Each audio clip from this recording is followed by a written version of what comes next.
दोस्तों नमस्कार। आज मैं आपको महादेव और माता पार्वती की एक कथा सुना रहा हूँ, जिसका टाइटल है महादेव ने शिकारी के रूप में माता पार्वती की ली परीक्षा की संपूर्ण कथा है जी। ध्यान से सुनो जी। महादेव की जय हो, माता पार्वती जी की जय हो। हर हर महादेव, घर घर महादेव। कथा सुनो जी। यह कथा माता पार्वती जी के कठोर तप और उनके अटूट प्रेम की गाथा है, जिसमें भगवान शिव स्वयं उनकी भक्ति की परीक्षा लेने एक शिकारी के रूप में प्रकट होते हैं। यह कथा हमें सिखाती है कि सच्चा प्रेम, समर्पण और तप यदि सच्चे हृदय से हो तो स्वयं परमेश्वर भी परीक्षा लेने आते हैं।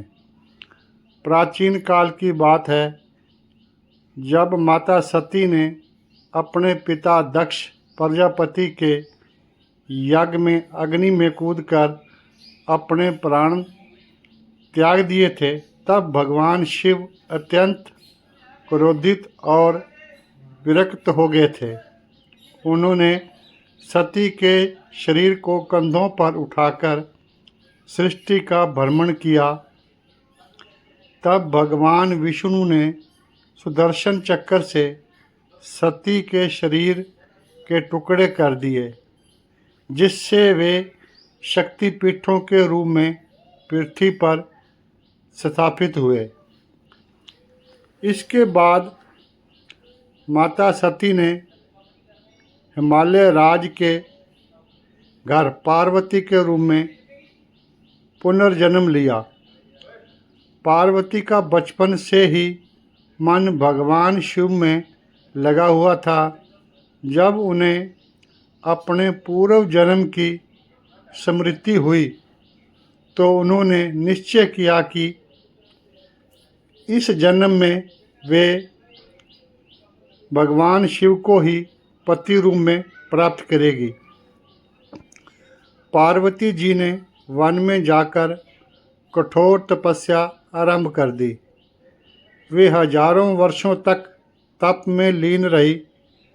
पहले उन्होंने केवल फल खाए, फिर सूखे पत्ते और अंत में केवल वायु पर ही जीवन व्यतीत किया। उनकी तपस्या इतनी कठोर थी कि देवता, ऋषि, गंधर्व सभी आश्चर्यचकित हो गए। भगवान शिव जानते थे कि पार्वती ही उनकी सती है, परंतु वे उन्हें सहजता से स्वीकार नहीं करना चाहते थे। वे उनकी निष्ठा और प्रेम की परीक्षा लेना चाहते थे जी। एक दिन भगवान शिव ने एक भीषण रूपधारी शिकारी का रूप धारण किया। वे जंगल में आए, जहाँ माता पार्वती तप कर रही थी। उस समय माता पार्वती ध्यान में लीन थी। शिकारी यानी भगवान शिव ने समीप जाकर कहा, हे देवी, तुम कौन हो जो इस निर्जल वन में अकेली तपस्या कर रही हो? तुम्हारा शरीर दुर्लभ हो गया है। तुम इतनी सुंदर हो और एक जटाधारी, भस्म लिप्त, शवों पर बैठने वाले, गले में सांप पहनने वाले योगी को पति बनाना चाहती हो। वह तो शमशान में निवास करता है। तुम ऐसा क्यों चाहती हो?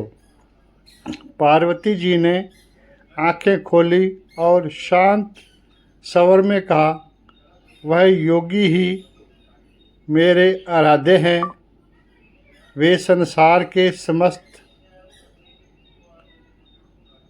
प्रपंचों से परे हैं। वे ही सच्चे परमेश्वर हैं। मैं उन्हीं को पति रूप में प्राप्त करना चाहती हूँ। चाहे मुझे जितना भी तप करना पड़े।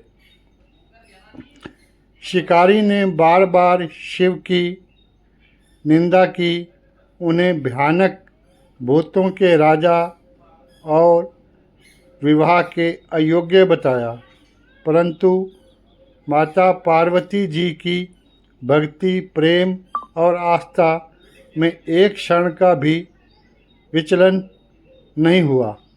उन्होंने तप में और भी दृढ़ता अपनाई।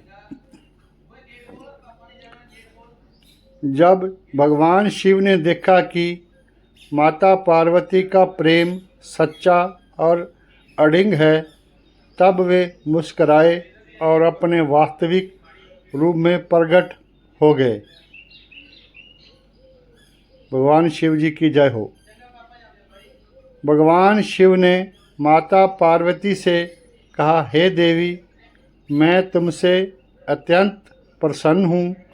यह तुम्हारी भक्ति, प्रेम और तप का फल है कि आज मैं स्वयं तुम्हारे समक्ष उपस्थित हूँ। मैं तुम्हें पत्नी रूप में स्वीकार करता हूँ। भोलेनाथ जी की जय हो। तब देवताओं ने स्वर्ग में आनंदोत्सव मनाया। मैं ऋषियों और ब्रह्मा जी ने आकर उनका विवाह संपन्न कराया। कैलाश पर्वत पर शिव पार्वती का विवाह महोत्सव धूमधाम से संपन्न हुआ। भोले बाबा और माता जी की जय हो। इस कथा का सार क्या है जी, वो बता रहे हैं आपको जी। यह कथा हमें सिखाती है कि सच्चा प्रेम और तपस्या कभी व्यर्थ नहीं जाती। जब भक्त सच्चे मन से ईश्वर को पुकारता है तो ईश्वर स्वयं उसकी परीक्षा लेकर उसे स्वयं दर्शन देते हैं। माँ पार्वती की भक्ति और शिव की लीला हमें निष्ठा, धैर्य और विश्वास का महान पाठ पढ़ाती है। जय माँ पार्वती, जय बाबा भोलेनाथ जी की। ओम नमो शिवाय। हर हर महादेव, घर घर महादेव। दोस्तों, यदि आपको ये कथा अच्छी लगी हो तो लाइक करें और मेरे चैनल को सब्सक्राइब करें। जब भी मैं अगली वीडियो डालूं तो आपको नोटिफिकेशन उसका मिल जाए। धन्यवाद।